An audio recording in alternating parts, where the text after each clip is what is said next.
All right, take it away. Thank you so much, Amanda, for that warm introduction and welcoming us into this space. We are so delighted to be presenting for you today on a project entitled, or a group of projects, but really a project entitled Intradisciplinary Views on Nurse Retention and Job Satisfaction. And we've already been introduced to you, but yes, the three of us actually did our doctoral degrees at Western. We have purple blood, as you call it, and that's what has brought us together in our academic careers. We did not interact or collaborate during our doctoral education, but as academics, we found quite a few similarities, interests in this particular topic area that have brought us together. So I won't do any more introductions to our team, as you know who the three of us are, and we will take turns presenting the various projects we have for you today.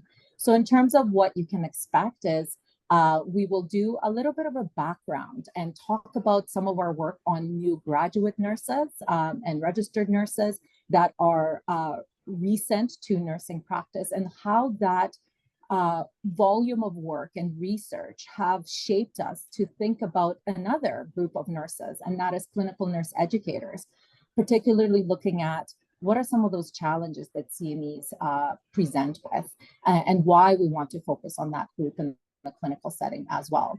So as you can see, this presentation will comprise of us sharing 3 projects we worked on that have comprised this element of our program of research that we collaborated on.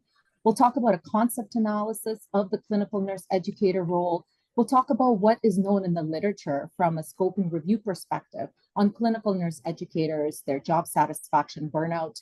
And finally, we'll share some preliminary results, but very exciting results out of our qualitative study that we've done focusing on the Ontario and New Brunswick contexts with you, again, on that clinical nurse educator population.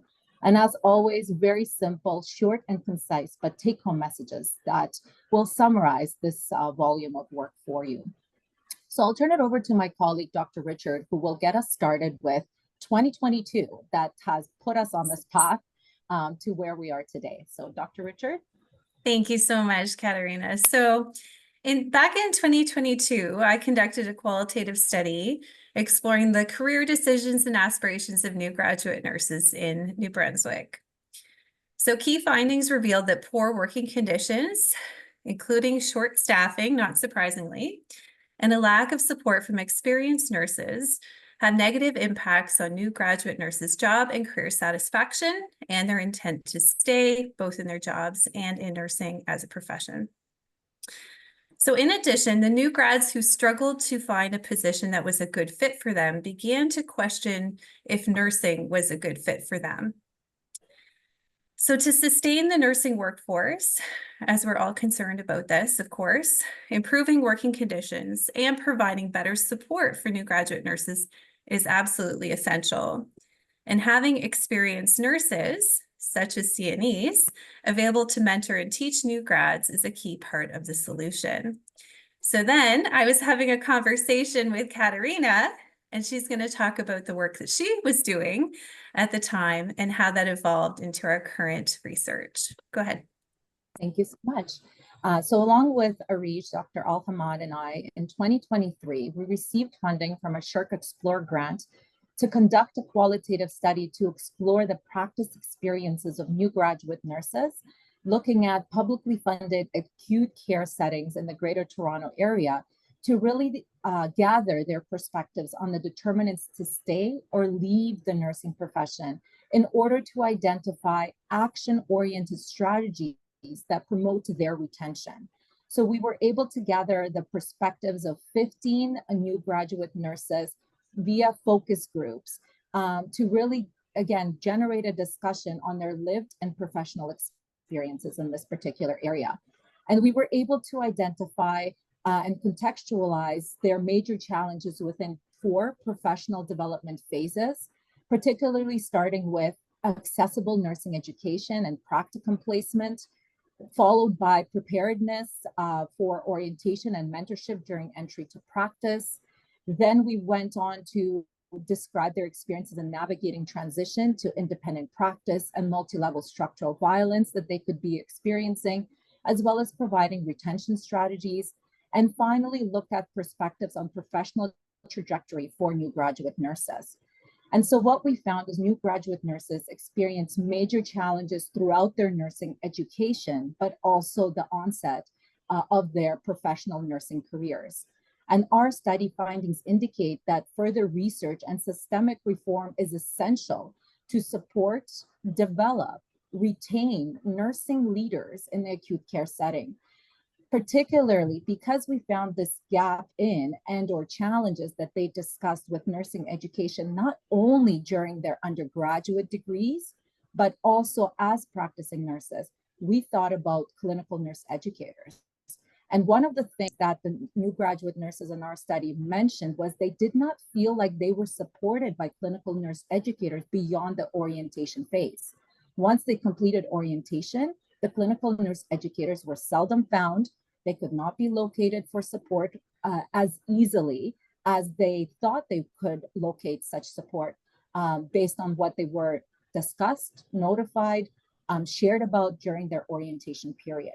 So that made me wonder why that is happening. So I did some informal conversations with clinical nurse educators and found out that because we have this nursing shortage, clinical nurse educators, despite their evolving scopes of practice and or maybe what they were promised their scopes of practice to be, they are spending most of their time just orienting new nurses because of this revolving door problem.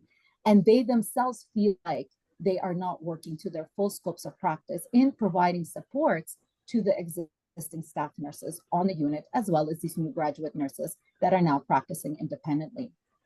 I came with to knock on Emily's door, metaphorically, of course, and we decided, okay, let's work on something with NRIG to see how we can identify the key roles and challenges that are facing CNEs in acute care. And so this is what spearheaded our few projects that we're going to be talking about today. In terms of the introduction, some of you might know, I see some fellow CNEs around this screen. Some of you might know, but some of you might not. So I will define CNEs for you.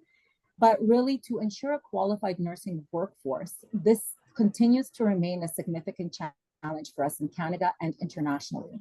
Particularly in Canada, clinical nurse educators are registered nurses who play a critical yet undervalued role within healthcare organizations. They can provide orientation and practice support, education, professional development to nurses, providing direct patient care, specifically in increasing complex healthcare contexts and others. They are leaders in healthcare system needs and on the ground educators, and they must maintain currency on a wide array of interdisciplinary topics, including patient safety, best practices in clinical knowledge, nursing practice within specialized and interdisciplinary teams, project management. I can keep going. You get the picture that they have a wide variety of responsibilities. But they really are essential for nurse retention and fostering healthy work environments for intra and interdisciplinary teams through supporting other nurses as well as other healthcare providers in accessing their full scope of competencies and roles and abilities to be able to deliver the best possible patient care. So despite this ongoing importance and what we're seeing as being important of the CNE role, CNEs themselves have reported feeling underprepared for and unsupported in their roles, often mentioning a high degree of job dissatisfaction and burnout. So again, our team decided to explore this nursing professional group from a holistic perspective to not only determine the state of literature, but also the state of research available to see how we can contribute to providing evidence-informed recommendations in support of this professional group's job satisfaction. So first, we decided to do a concept analysis, and then, as you know, a scoping review, followed by a qualitative study. And we will present our results for these three aspects in the next few slides. So at this point, I will turn it over back to Emily to get us started with a discussion on our concept analysis. Perfect, thank you. So as we began to examine the CNE role in more detail, we noticed that it could often be challenging to isolate articles that were only about our population of interest, because there was a lack of clarity and consistency in the use of the term. So this is really what spurred us to do a concept analysis and dig into the literature to really define what the concept means. Next.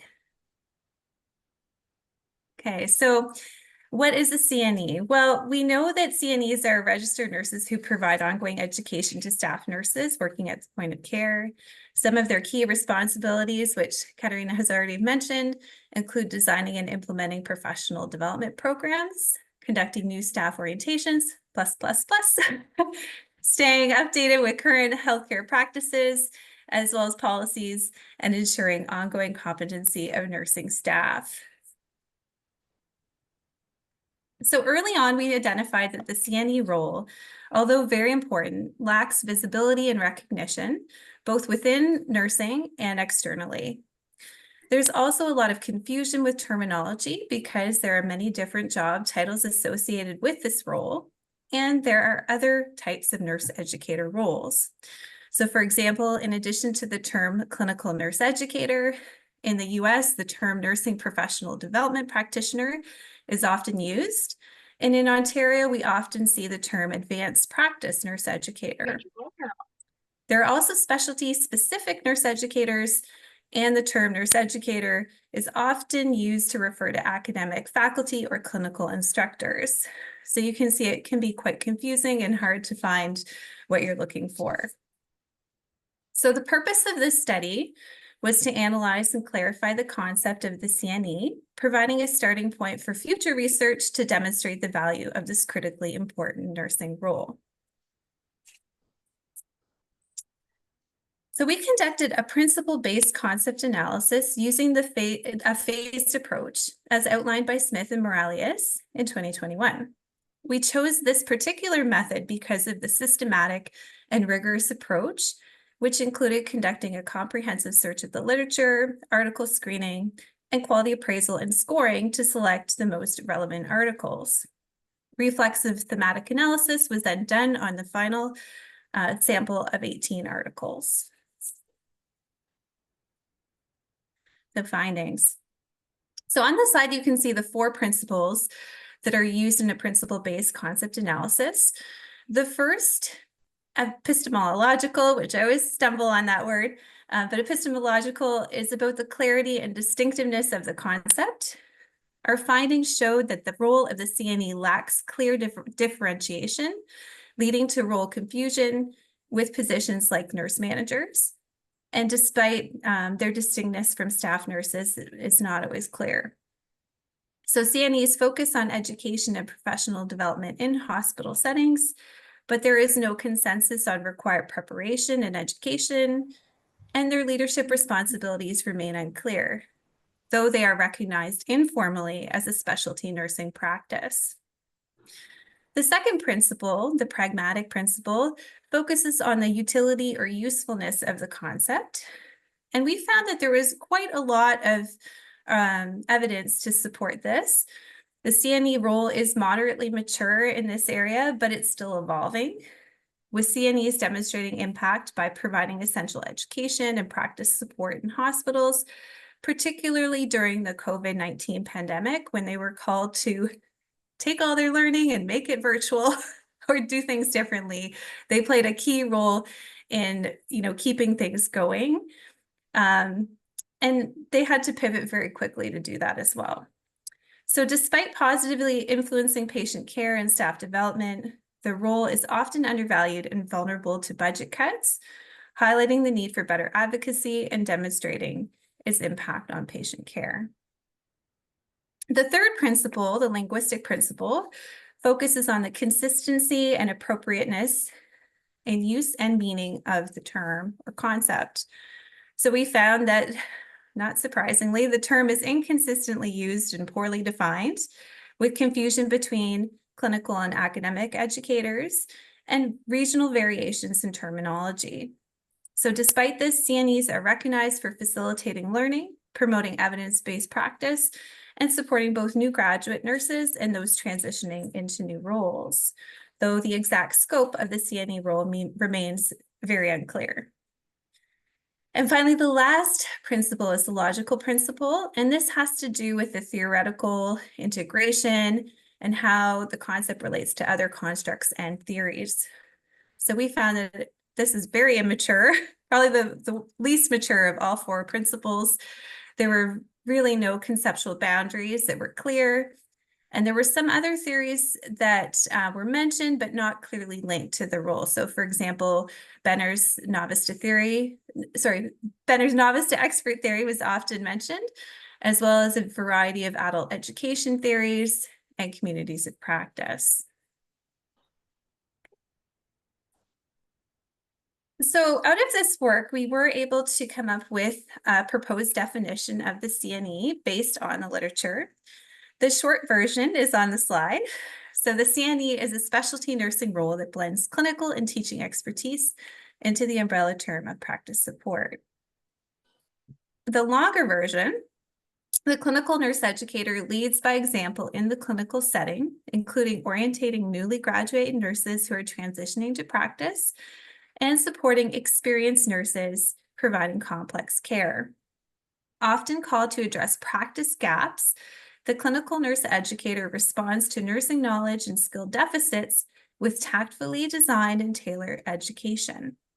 As a driver of evidence-informed practice change, the CNE contributes to policy and practice development. They promote the professional development of nurses at all levels, including role development and career progression. And likewise, the CNE seeks their own professional development opportunities as a nurse committed to lifelong learning. Discussion. So the role of the CNE is useful, but often invisible, lacking a common definition in the literature, which leads to confusion about its scope and value. The inconsistent terminology creates ambiguity and makes it difficult to clearly define the role's conceptual boundaries. However, one thing remains clear: CNEs embody lifelong learning, playing a critical role in fostering continuous professional development and supporting evidence-informed practice. Okay, recommendations. So to better integrate the CNE role into the mental model of nursing roles, concept-driven research is essential to clarify and solidify the role. We must articulate the concept clearly and promote its usefulness within healthcare settings.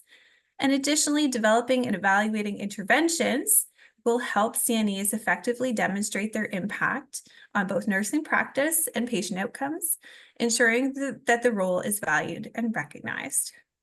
So that concludes this section of the presentation about the concept analysis, and we'll move on to the scoping review. Thank you. Thank you so much, Emily. At this point, I will invite Arish to walk us through the scoping review that we did. Thank you, Kateryna, and thank you everyone for the chance today to be here to share our collective work. And actually, it's a practice myself and my colleagues we usually intend to do when we are trying to grasp a proper understanding of a specific concept. So we approach by conducting concept analysis, and then we decided to say what's known on the literature about that particular concept in order to be able to tackle and identify any gaps. So we decided to work together on a scoping review just to get to know what's known in the literature about acute care, I will say CNE, and by now I believe you already know that it's a clinical nurse educators, job and career satisfaction and turnover intentions. So we engage in a very intense database search with the help of librarian, and we adopted Joanna Bridge Institute a method with the BRESMA SCR guidelines, as it's a recent evidence-based practice in conducting scoping reviews. And then we included various forms of evidence, including peer review studies, editorial, gray literatures, and our time frame was since 2013. And that time frame actually being identified and decided based on the emerging of that newly concept within nursing profession to start having that new job description entitled as an educator.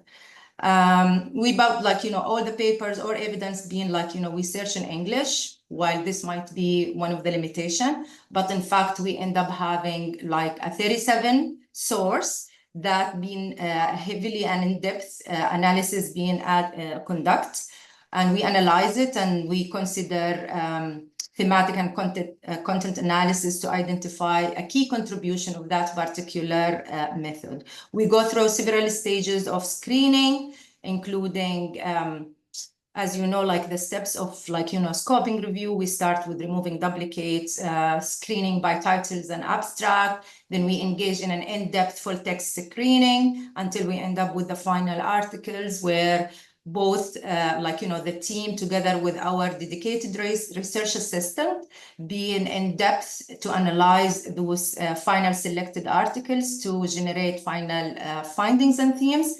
And as you can see here, we end up having, interestingly, 6 result or major themes that emerge from our scoping review. Start with the professional development and role clarity, and it was really common across the evidence that nurse educator often struggle to have a clear scope or job description, as they used to be like either pulled out from their role due to staff shortage or being handed specific skills or specific description or job or assignment just to cover, the shortage in the particular area.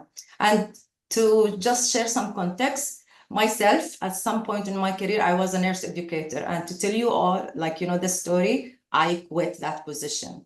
And I think that, speak about, why this, as one of, lived experience being a nurse educator, struggled to even have a chance for myself to have, that professional development and get busy to tackle, run around, managing all the amount of orientation that should be done in every now and then.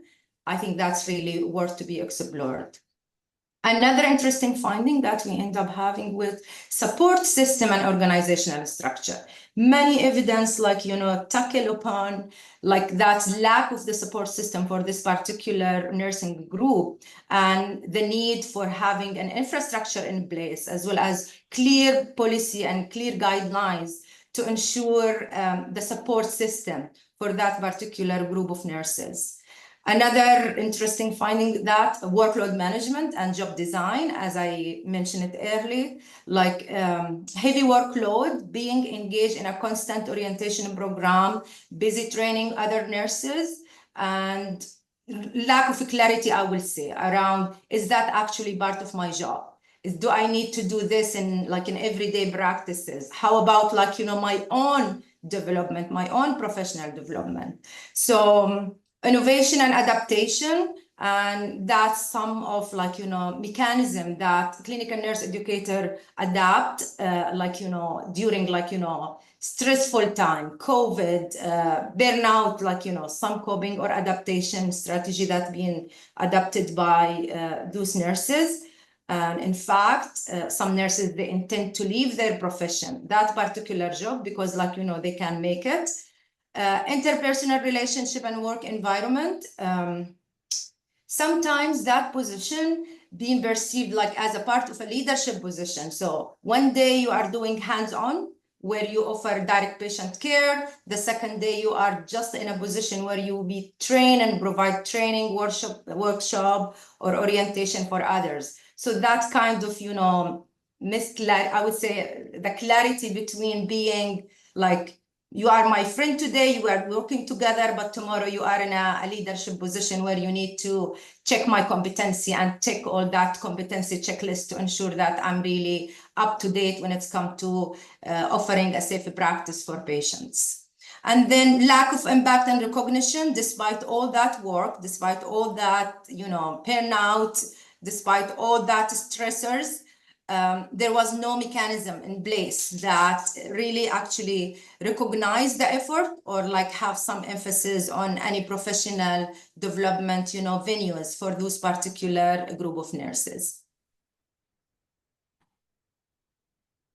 So what? So we end up having all those kind of findings, and then would be the review identifies specific recommendation to enhance job satisfaction and retention strategy for CNEs that include, like, engage in having new models or innovative educational model that support and ensure the professional development of this particular group of nurses. Engage on what we label it as ethical leadership, where everybody will be recognized and every effort need to be, like, spoken at some point, and having an infrastructure or a supportive culture in place to offer the guidance, the required, the support, the assistance for this particular and heavily burdened group of nurses. To sum up, we believe, and that's why we are all here together with all that collective type of research, venue or research, like collaboration. The findings call for a future research that it's like critically needed for this population in order to explore in depth what their experiences are and how we can tackle those issues to ensure that we have evidence-based practices and evidence-based policy recommendation and practice change. Thank you so much. We do want to put a plug in. Our research assistant was mentioned. Christina is here around the screen as well. So thank you, Christina, for your contribution to this project. And finally, the last thing that we're going to talk about is the qualitative study that we did. I do want to always thank our funders. So the scoping review was funded by the SSHRC Explore grant, and this particular qualitative study was funded by the University of New Brunswick Research Fund, also Explore grant. So we are very grateful to our funders to support this work and recognize the importance of this work. But today I'm going to talk about exploring the lived experiences of clinical nurse educators working in Canadian hospitals and a qualitative study that we conducted focusing on Ontario and New Brunswick. So the primary objective of this particular research was to better understand the work life of acute care CNEs in both of these provinces. Again, that's New Brunswick and Ontario, who work in acute care hospital settings. And essentially, we wanted to answer the following research question. What are the lived experiences and perceptions of CNEs' work life in acute care hospital settings? And to achieve our study purpose, we used conducted an interpretive phenomenological study where we performed semi-structured one-on-one interviews with a propulsive sample of CNEs who are currently work in acute care hospitals in New Brunswick. So that number is 12 participants, and Ontario also 12 participants. On average, our interviews lasted about 45 minutes. So they were obviously audio recorded and transcribed verbatim. And we used inductive thematic analysis through the in vivo software to identify recurring patterns and themes that are emerging from the participants' accounts. Now, because the study is ongoing, we are going to share our preliminary findings. And I'm really excited to share participants' characteristics with you, as there is a unique difference in our participants between the two provinces. So in the middle of your slide, you can see New Brunswick, and on the right-hand side, you can see Ontario.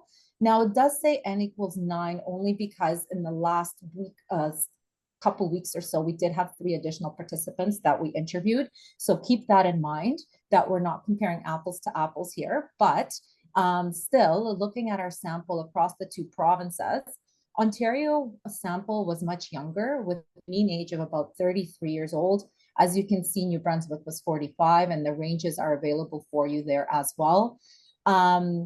They also had less nursing practice experience as registered nurses in terms of years or number of years, and less experience working as CNEs, also in terms of years, but worked longer hours per week as CNEs in comparison to the New Brunswick sample. So just something for you to compare. When it came to specific demographics, we did not have any males participate from New Brunswick, but as you can see, we participated from Ontario, so that was great. In terms of level education, we had more CNEs with master's degrees in Ontario. So those CNEs who were performing that job had MN degrees before they started or were working in that job, compared to a higher number of bachelor undergraduate prepared CNEs in New Brunswick. So again, just to contextualize the emerging themes for you based on our demographic profile. And we did generate the following 5 emerging themes. The first one talked about multifaceted roles. So the role of the clinical nurse educator involves key responsibilities, such as ones we've already mentioned, but I'll reiterate again: staff education, orientation, skill development, and leadership, while balancing additional duties such as administrative tasks or nurse coverage, like Arij mentioned, that we found in our scoping review.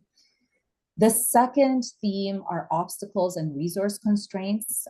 So clinical nurse educators encounter significant obstacles such as unclear roles, limited resources, staff shortages, time pressure, physical space constraints, all of which impact their ability to function effectively and perform their job to their scope of practice.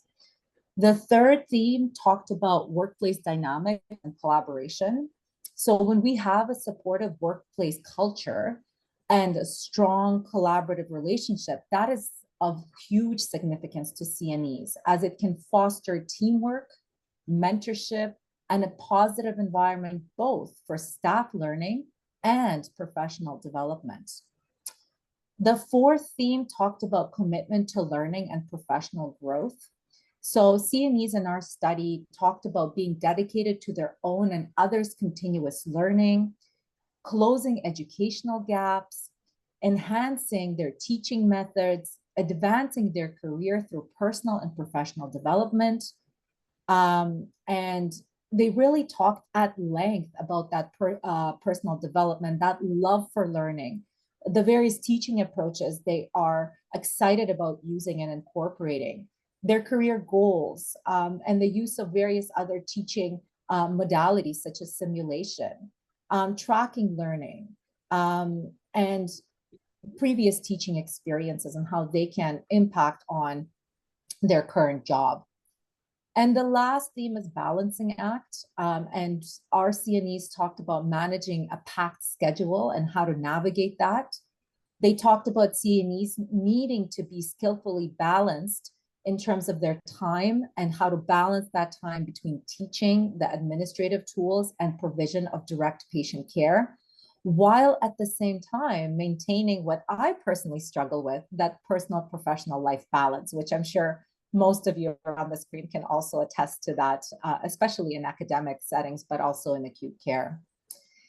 So what? We've presented some of our preliminary thoughts, or themes, I should say, from our study, but so what?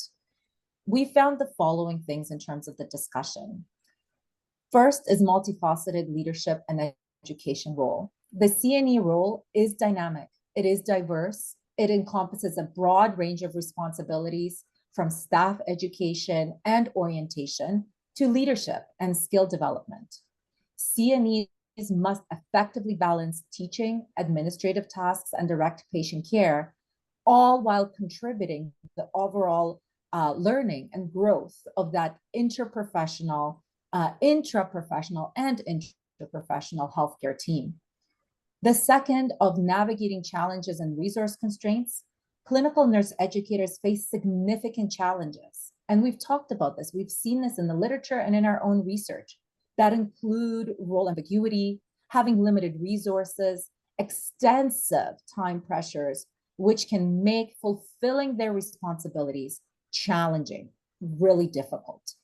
And despite these barriers, CNEs, as we know, play a crucial role in bridging educational gaps and ensuring staff competency, even in those resource-constrained environments. So that's something for us to think about, definitely food for thought.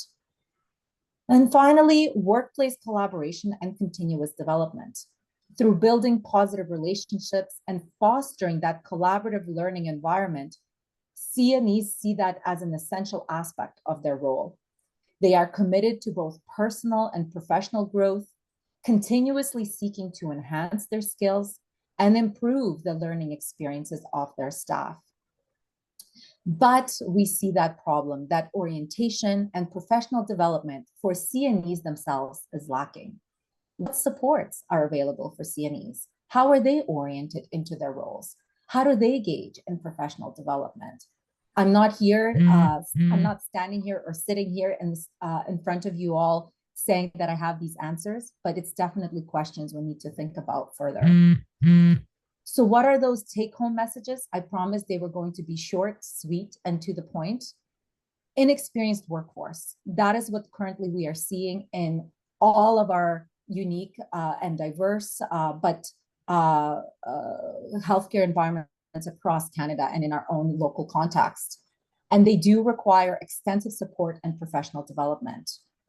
CNEs play that key role in helping us with providing that support and professional development, but we need more research into this population so that they don't burn out, so that they don't leave the nursing profession, so that those key players, them being CNEs, if they are no longer part of that equation in supporting and helping with retention of new graduate nurses and other staff nurses, what's going to happen to our healthcare system? Thank you. At this point, we do want to share our contact information in case you want to dialogue about this further offline, but we do really welcome and would like to hear your thoughts, perspectives, opinions. Maybe you are all doing research in a similar area or have practice experience, policy experience, education experience in this area. So we would love to engage in a 20 or so minute dialogue with all of you. Thank you. Thank you. I'm going to stop the recording